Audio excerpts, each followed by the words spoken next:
వికలాంగులకు ఏదైతే physical disability certificate ఉందో అది ఇవ్వడంలో చాలా అవకతవకలు జరుగుతున్నాయి.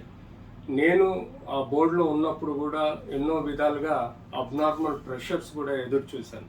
పొలిటికల్ లీడర్సు అలాగే కార్యకర్తలు వారి వారి డిజబిలిటీ లేకున్నా మా మీద ఒత్తిడి తీసుకొచ్చినా నేను ఒక వ్యక్తిగా ఏది ఆలోచించలేదు. కానీ చాలా వరకు ఈ పొలిటికల్లో ఉండే కార్యకర్తలకు దొంగ సర్టిఫికేట్లు తీసుకోవడం జరుగుతుంది.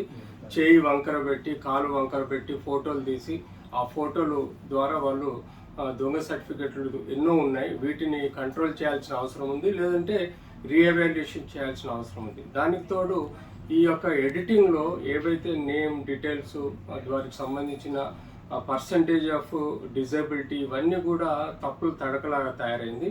వీటిని కూడా రివైజ్ చేయాల్సిన అవసరం ఉంది. అంతేకాకుండా మేము పోస్ట్ సర్జరీ చేసిన వాళ్ళలో ఎవరికి డిజబిలిటీ తగ్గించే ఆస్కారం ఉండదు. సో సర్జరీ అన్నది ప్రొఫెషనల్గా ఇంప్రూవ్ అవడానికి, సోషల్గా ఇంప్రూవ్ అవడానికి తప్ప మీకు మీ డిజబిలిటీలో పర్సంటేజ్ తగ్గే ఆస్కారమే ఉండదు. కాబట్టి మీరు స్వయంగా స్వచ్ఛందంగా సర్జరీ చేయించుకొని మీ యొక్క ప్రొఫెషనల్ ఎబిలిటీ పెరుగునే విధంగా సర్జరీ చేయించుకొని మీ సర్టిఫికేట్లో ఎలాంటి తేడా ఉండదు.